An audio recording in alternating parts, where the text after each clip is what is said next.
Hello and welcome to Record Sports Hotline Live with me, Daniel Caw. I am beside myself with happiness to be joined by my colleagues, Keith Jackson, and all the way from Ibrox, Scott McDermott. Guys, how's it going? Not bad. You say all the way from Ibrox as if it's the other side of the planet, or not just the other side of the city, but yes, fine. We can always count on Scott to get us in there, get a feel of the atmosphere for us. You invested one of the fancy tellies, Daniel, for the background, right? I actually, well, I should include the things you'll do not to get into that office, honestly. I was going to say the TV can come off one wall, smashed 3 plates in the process. Girlfriend's not talking to me, but it's all for Hotline Live. But Scott, you are at Ibrox tonight because Rangers are taking on Lyon in the Europa League. Really big game for both sides, I guess. But it's one that I said on yesterday's hotline. I think Rangers will be quietly confident going into this one. I think they'll be quietly confident. I think we're in danger of. I read some of the Record Boys' predictions in the paper today. Jackals might have even been one of them. They seemed quite optimistic to be quite hopeful that Rangers were going to get a positive result tonight. And listen, we all hope they do, but I think it's going to be a tough game for Rangers. I think Lyon I know they've not started brilliant in the French league, but some top players in that squad, real experience at a high level, Premier League experience, international experience. And listen, having watched the Rangers game on Sunday against Hibs, where I thought they were really below par, quite poor for a lot of that game, I think it's going to be a tough ask for Rangers tonight. And listen, I think if they get a draw tonight, especially after the win in Malmo, I think it'd be a great result for them. But I think it's going to be a really difficult tie for them. That's what I tipped, though, Scott. I didn't tip the Rangers win, just so we're clear. You won. I said I'm tipping a 2-2, but I'm only basing that on the performance that they did manage to turn in against Malmo last week.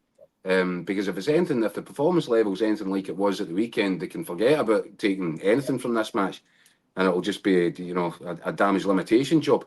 But I don't rule out the Thursday night Ibrox factor. There is some sort of weird science that seems to go on under the lights at Ibrox when this Europa League anthem starts up.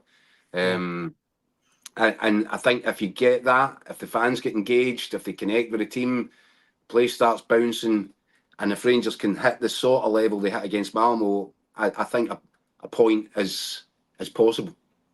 Yeah. Listen, I think the thing you would say about Rangers is, in the last few years, they do seem to have a kind of European nous about them. This kind of know-how that they seems to have picked up. I think it's just through experience, the runs that they've had, deep into kind of European competitions. Obviously, the way the Europa League final, a couple of years ago has been a massive help to some of these players. I know it's a different squad, but there's still some guys, and as Jackal says, just even the fans, there seems to be a kind of confidence about them getting into European ties, which wasn't always there. And they probably look a better European team than they do a domestic team at times, which is a bit bizarre. But I do think it's about that experience, about the know-how. So of course they can go and get a result tonight. The thing that worried me about Sunday's performance, and I know Lyon will approach this game totally different to what Hibs did in terms of how they set up, but I've never seen so many turnovers of possession in a home Rangers game in the league. I mean, the amount of times they gave the ball away, I thought the passing was poor. And the one thing we all know, the one thing you need to do in Europe is keep the ball when you get it, for as long as you can. And that has to improve massively tonight, because as Keith touched on, I mean, if it is similar to Sunday, they'll get punished. The players Lyon have got, especially in attacking areas, we think of that final third, the quality they've got, the players have got, and they'll definitely get punished, and it could be a long night for them. But as you say, listen, once this atmosphere gets going, the whole Thursday night thing, an early goal, it could get the place rocking again, and then of course you would fancy them to go and get a result. I think Diamondi's so important, Scott, in terms of what you're talking about there, keeping possession of the football, not having it turned over. Diamond and Connor Barron I think there's the kind of real shoots of a very decent relationship, partnership between the pair of them in the centre of the pitch. I think if Diamond comes back in as we expect him to do tonight, that'll go a long way to helping Rangers. They're a better team with him in it. Yeah, I thought Malmo was his best game in the Rangers. It was, yeah, I agree. Yeah, but, it was good. I mean, he's had one or two domestic games, especially at the start when they came in. Remember the Hearts game here when he scored? They played really well, but in terms of a mature midfield performance, that had a bit of everything in it. I thought Malmo was his best performance in the Rangers jersey, and as you say, he's going to need that again. He's going to need that again tonight. I mean, Barron's been pretty steady. Again, I didn't think it was his best game at the weekend, but there was so few kind of positive individual performances for that Hibs game. But I think you're right, Barron and Diomande do seem to have struck up a wee relationship in there. They dovetail quite well together. And as I say, they're certainly going to need to keep the ball a lot better against this Lyon team. The thing is, I was going to say, Danny, but the thing, I'm just going to say, Scott, I don't know if you saw Philippe Clement's presser yesterday, but he didn't inspire me with any great sort of belief. I was saying last night, if I was in that dressing room, I think I'd be quietly terrified about this game tonight, because he couldn't have talked his team down anymore. And I don't know if that's reverse psychology job, but I just found it curious. He just kept going on about how much money Lyon have got to spend, and how many great players they've got, and how their bench is so strong, and how a point would be a good result. So I don't know if that was him trying to set expectations, or manage the expectation level ahead of the game, but it sounded all unusually downbeat, I thought, Scott. I don't know about you. I don't know if you heard it. No, I think you're probably right. I think there is a wee bit of reverse psychology, but I also think Jacko, he couldn't have been happy with that performance on Sunday. I mean, yeah. I don't know what you think, but I don't think it's any coincidence after that game on Sunday, suddenly Hadji's back in the fold again. Now, I know he's not available tonight, but I think I looked at that performance, looked at how kind of threadbare his squad looked, and how how the kind of demands physically were after Malmo, then getting into the Hibs game, and it was such a flat performance. So I think he probably is trying to keep expectations low, especially after Sunday. But you'd like to think within the training ground, within Ibrox, he'll have them pumped up and full of belief that they can go and get a result tonight. But you're right, he was pretty downbeat. I mean, I thought he was even a bit downbeat about Hadji and a bit Sterling's new contract. That he could have talked things up a bit more. Yeah. He was kind of strangely downbeat. But I don't know how much that. I wouldn't say that the Sunday's performances kind of shocked him or spooked him or that. I just think he would have looked at that and thought, we're trying to fight on 3 or 4 different fronts this season. He's tried to use his squad, obviously, brought a couple of players in, the likes of Raskin and that coming in at the weekend. It didn't quite work. And I just think he'll be looking at it, knowing that it's going to be a real tough ask for Rangers to keep performance levels at where they were against Malmo throughout the season. Sorry, Keith, I should come in because Rangers obviously aren't the only team, Scottish team playing in Europe tonight. Hearts are in Conference League action in Azerbaijan against Dinamo Minsk. And as you can see along the bottom of your screen, it's 1-0 to Dinamo Minsk after 21 minutes. Oh dear. Stephen Alfred with the goal. And if you're watching at home, we will keep you up to date with that as it unfolds. But just going back to what you guys were saying there, we've had some comments on Rangers. This one from David Thompson kind of backs up what you guys were just saying. I'm a Ger, but it strikes me that Clement's been getting his excuses in before the game. He started with all this other world Lyon chat, not convinced by this guy at all. Although there are some confident Rangers fans. Alex Bennett, Ibrox at full capacity and full noise will unsettle them. Toby Copland, very confident Rangers will probably win. We usually reach the final of this tournament. It is the other world thing, Keith. I thought it was weird because, okay, Lyon might have more money than Rangers, but Rangers, huge club, massive club, final 2 years ago. I don't know. I think maybe having seen what Borussia Dortmund did to Celtic, do you think Clement was maybe... I don't know. I don't know, but I tell you another thing, and go back even after the Hibs game. He made a big song and dance, didn't he? I mean, the John Cleese impersonation trying to explain biomechanics and why it shouldn't have been a penalty against John Souttar, I don't think you needed to get involved in any of that. It just looked a bit daft to me, especially because it was a stonewall penalty kick. But then see this stuff about, oh, we didn't get the proper amount of sleep and that was a problem. You're thinking, I'm not sure where this guy's coming from just now. Do you know what? If previous managers would have just said, do you know what? That wasn't a great performance. We get it.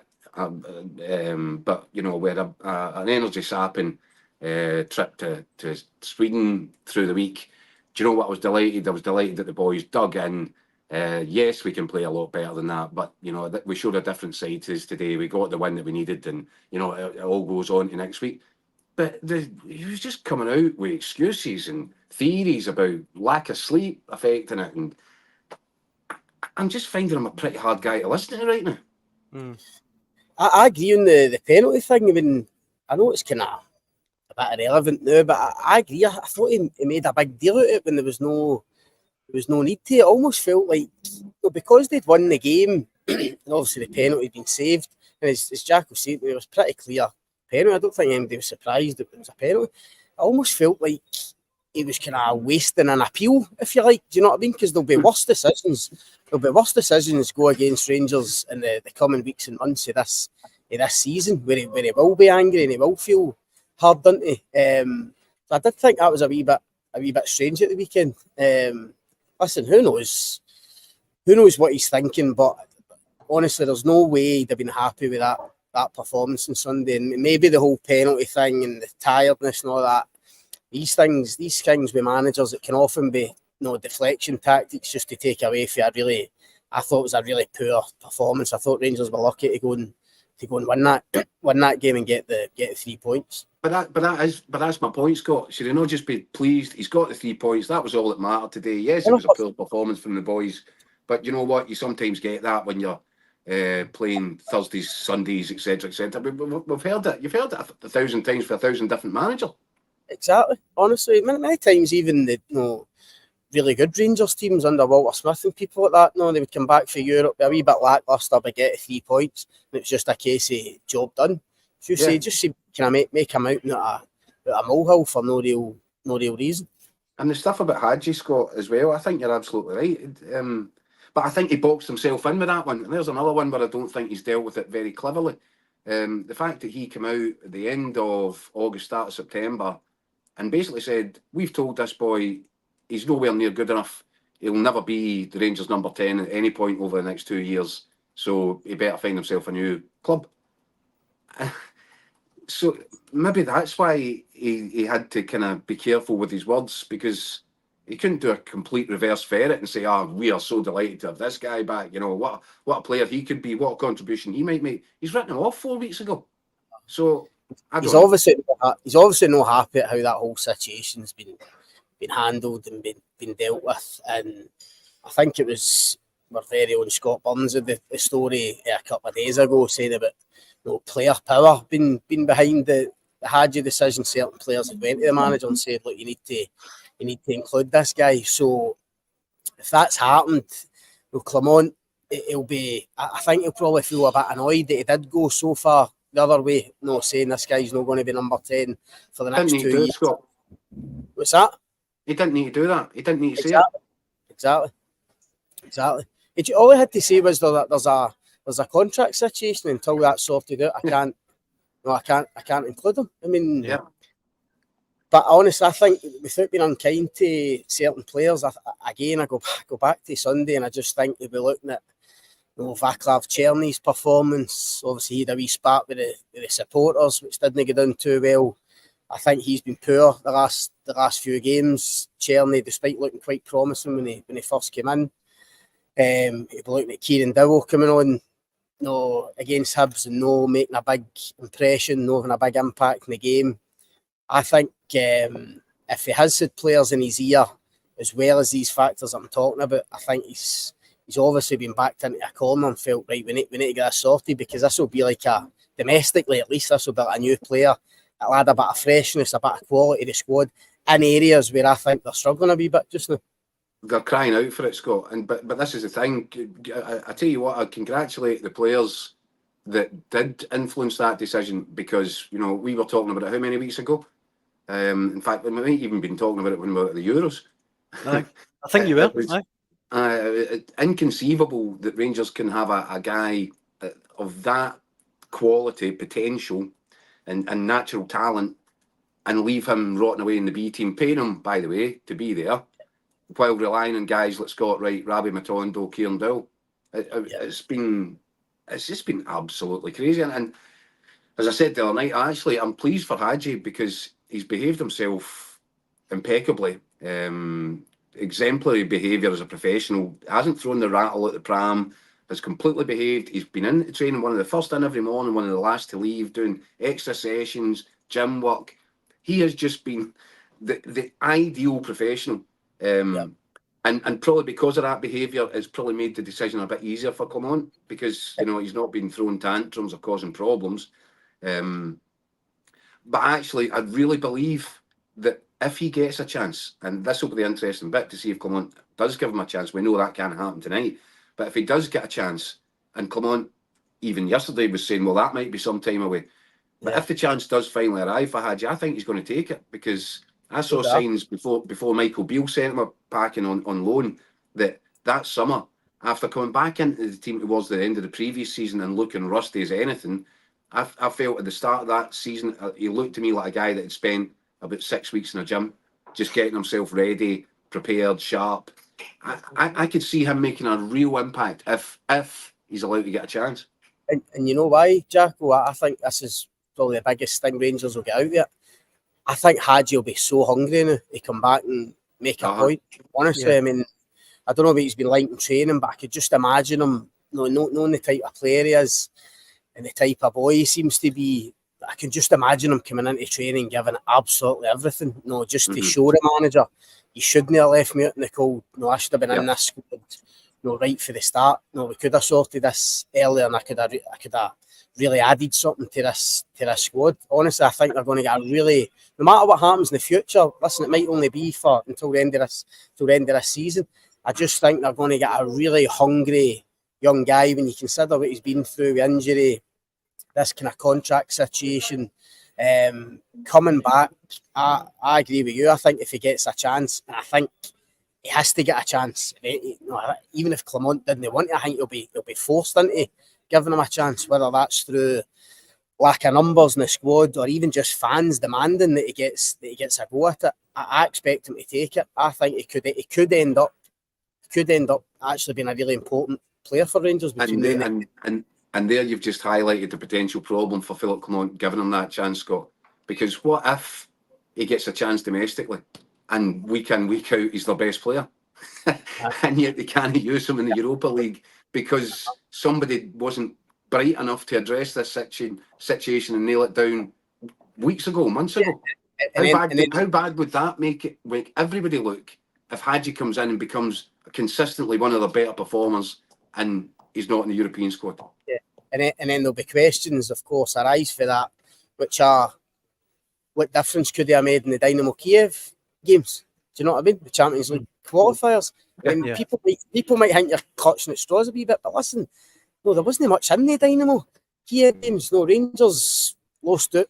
Listen, they were toiling a wee bit in the second leg at Hampden. Obviously, the red card decision goes against them. But someone like Hadji, if he comes back, and domestically, and shows what we think he's capable of, and he's actually a difference maker for Rangers, a game changer, going and winning games for them, whether that's with goals and assists, people will definitely be within their rights to say, why was this not sorted in the summer? As soon as they get back for Germany in the Euros, and we could have had this guy for the Champions League qualifiers, arguably the biggest games of the season, and worth so much to them financially. Darren Smith on Facebook, guys, says, so glad common sense has prevailed. Hadji's 10 times better than Lawrence, and we need him. And let me just throw this one at you as well. This one's from Doogie Main on Facebook. As a Celtic fan, you've got to give it to Rangers in Europe. They know they can't outplay teams, so they make themselves hard to beat. Brendan has overseen some of our biggest defeats in Europe. Playing like that, we are miles ahead of everyone domestically, but in Europe, we are whipping boys. You try and play like that. It's Brendan's arrogance and being unwilling to adapt. And we'll come to Celtic in a wee second, guys, but just to finish on Rangers, we're waiting on the teams coming out, the team lines. But regardless of the team lines, Scott, there is undeniably something a bit special about Rangers on Europa League nights.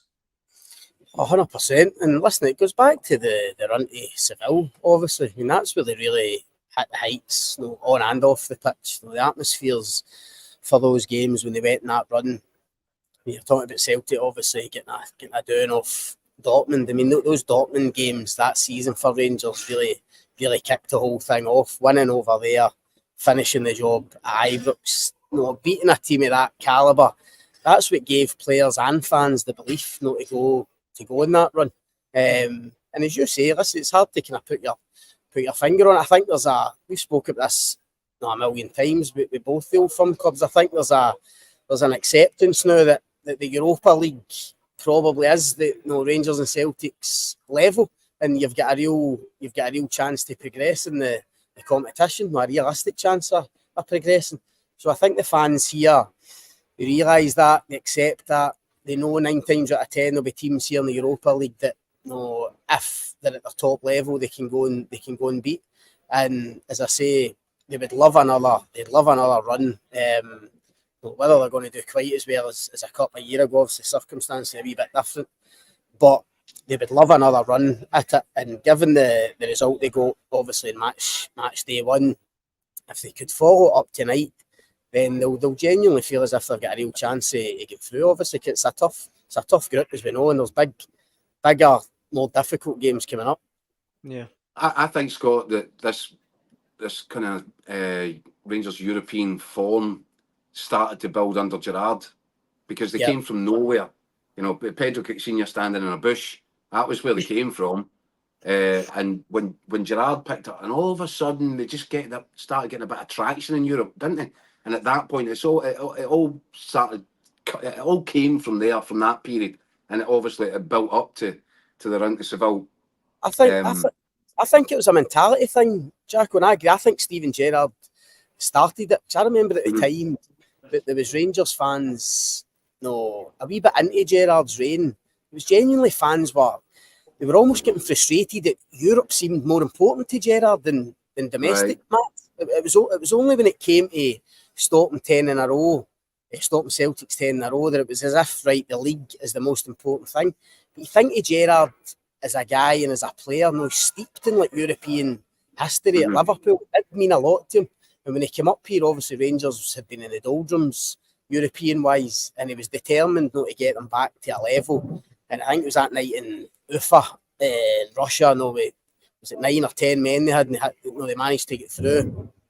That was a huge moment for them, getting them back to the group stage again, and it just built from there. And I genuinely believe, the reason we're speaking about Rangers being this kind of European-wise team, having this kind of nous, I agree with you, Jack. I think it started then, and I do think that's something that Celtic, for whatever reason, haven't really had in the last few years. Mm-hmm.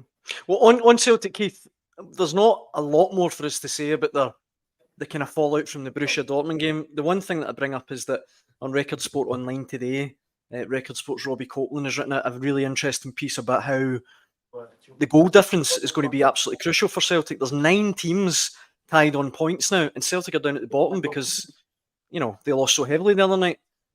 The caller there, Dougie, talking about Brendan's arrogance, is that something you'll go along with?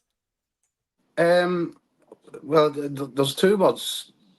One would be naivety, and he's been too long in the game to be naive, surely.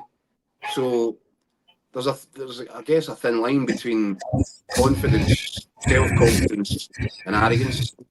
I think there is a touch of arrogance. I have to say, I don't like saying it,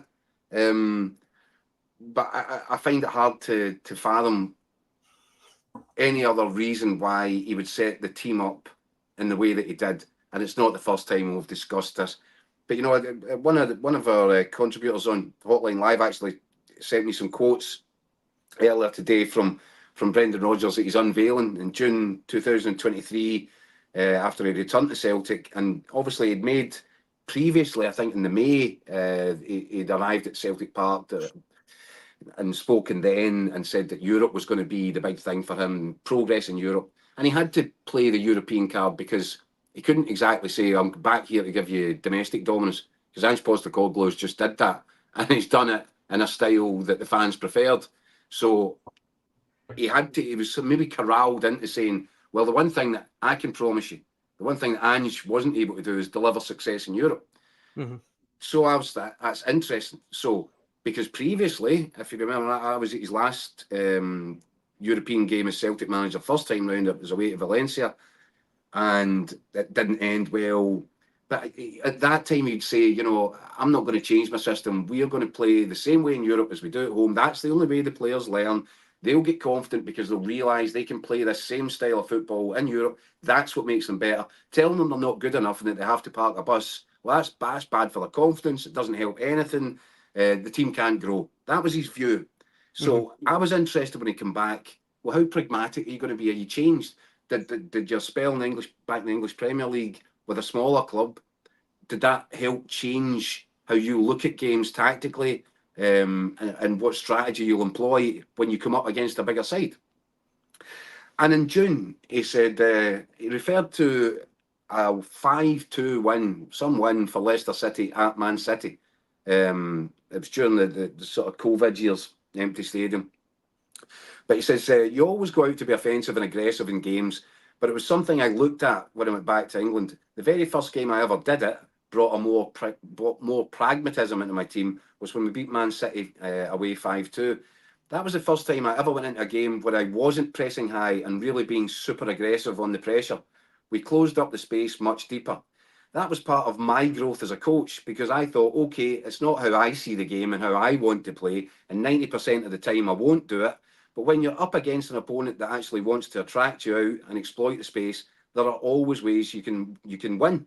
That was the first time in my career I did it, and I enjoyed it. I enjoyed the 5-2, absolutely. That's not how I work all the time, but it was an acknowledgement of the super quality of the team we were facing. Where did that Brendan go the other night? It's a fair point. I forgot about that. No, and I think I was there that day. I was there that day at Parkhead when you're talking about it, Jack, when Brendan got unveiled again, and I remember writing that piece about the Man City game, and I did think about it the other night, and see everything you've said there, and everything that Brendan said at the time, that tells me that Celtic, I believe, did actually get a wee bit cocky the other night, and a wee bit ahead of themselves.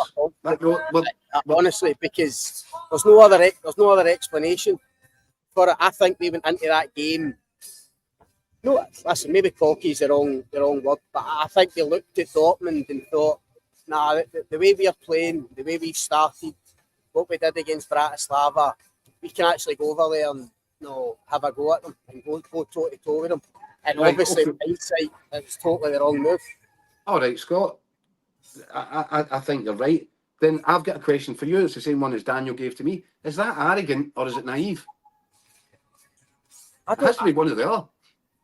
I don't think it can be naivety, because how can it be naivety again?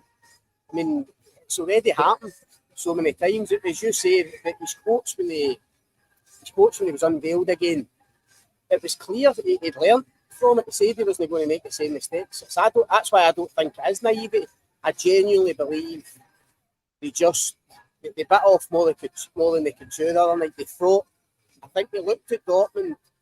Obviously, I don't think they've been great for them. And the way Celtic have been playing, albeit mostly in domestic games, but obviously the Bratislava game as well, I genuinely think they went into that thinking, we can go toe to toe with this team. And as I say, it was crazy. I mean, I know we're all doing it with the benefit of hindsight, but you look at the setup of the midfield, leaving Callum McGregor so exposed in there as a number 6. That kind of no physicality up against guys like Brand and Adeyemi and that coming in. It was really, really poor. And I was surprised because of just what you're saying, Keith, surprised because I'd listened to Brendan's stuff from back then. I thought it was going to be different. I genuinely think the forum going into it towards the end of last season and this season just maybe made them a wee bit too overconfident. Mm-hmm. See, before we go on, guys, Hearts have equalised in Azerbaijan 1-1, and it looks like it's just going to be half time any second now. Well, we can just so- blow the final whistle because I tipped a 1-1. So let's just make it a 45-minute match. Well, it was an own goal, so Hearts will take any goals they can get at the moment. As you can probably hear, we're starting to battle with the tannoy. Scott, I know you've got pre-match duties you need to get on with. Before we let you go, what's your prediction for tonight? Oh, put me in the spot. Listen, I need to back up what I said. There's no point in being over-optimistic for the sake. I think it's going to be a tough night for Rangers. If they get a draw, listen, if they get a 1-1, something, I think they'd be delighted. But I think they might just, I think Lyon might just nick it. I'll go 2-1 Lyon. And Keith, what's your prediction? Well, that's the opposite of arrogance for Scott McDermott there. My prediction, is entirely obviously dependent on what Rangers turn up tonight. If Rangers from last week, if the Malmo team turn up and the Malmo performance is rolled out again, I've gone 2-2, but strictly on that proviso, because if it's anything like it was at the weekend, then they forget about it. Mm-hmm. Scott, thanks very much for joining us on the Hotline Live. I hope it's a cracker for you. Cheers, guys. Cheers, Scott. Peace, guy. Scott McDermott there, live from Ibrox. Keith, the only other thing, I know it's good to have him back. He's been missing the last couple of weeks on Hotline Live, and we have missed him. The only other thing I wanted to touch on, Keith, was Inverness Cally Thistle. Duncan Ferguson's come out today, and he's kind of admitted that he's working for free at the moment with the club. I think it looks like they're going into administration. In League One, they've won 1 game from 8 so far this season. I mean, I know he had a really successful career. He made good money, but that's still an incredible thing for any manager to do in this day and age. It doesn't surprise you about Big Dunk, though, does it? It genuinely doesn't surprise me. I've known Big Dunk since I was 16. So, God, that's a while ago. 30-odd years and a bit. We actually played up front together for Central Region Schools Select. Wow, I wasn't expecting that. And we got to the semi-final of the Scottish Cup, and we get put out in a replay by Tayside, and Christian Daly scored the winner for Tayside, and they were wearing Dundee United strips, and I think wee Jim was all over that team as well. And I outscored Big Dunk. We played, I think I got 4 goals in that run. I think I outscored him. I think he got 2 or 3 or something. But so how come you ended up in the Hotline Live and he ended up at Everton and Newcastle? I don't know. Something went wrong. Something went badly wrong. But do you know something? Just a big down to earth. I mean, he's mental. He's absolutely mental. He is certifiable. And that's probably why you're not surprised that A, he took the job up there, B, he's stuck with it when things have clearly maybe not been as promised in the brochure, and C, when it's come into this, when it's got to this state, he's actually prepared to roll his sleeves up and just dig in, and that's the sort of guy he is. I mean, I don't think he'll be doing it indefinitely. If we were still mates, I'd probably be telling him, what you doing? Get out of there, because this thing is hurtling south. But he's the sort of guy that, you know, he might be inclined to go down with the ship if that's what's on the cards for Inverness. They're lucky to have him, even if the results aren't great. He's a figurehead. He's a guy that people will get behind. And in a crisis situation like that, they're extremely fortunate to have a man of that caliber sort of trying to lead them through it. 100%, no doubt about that. Craig, watching live on YouTube, says Inverness get to a cup final, 15,000 turn up. So where are those glory hunters to help the club out now? I think that's a wee bit unfair, but I would say that's not just an Inverness phenomenon, is it? Exactly. Exactly.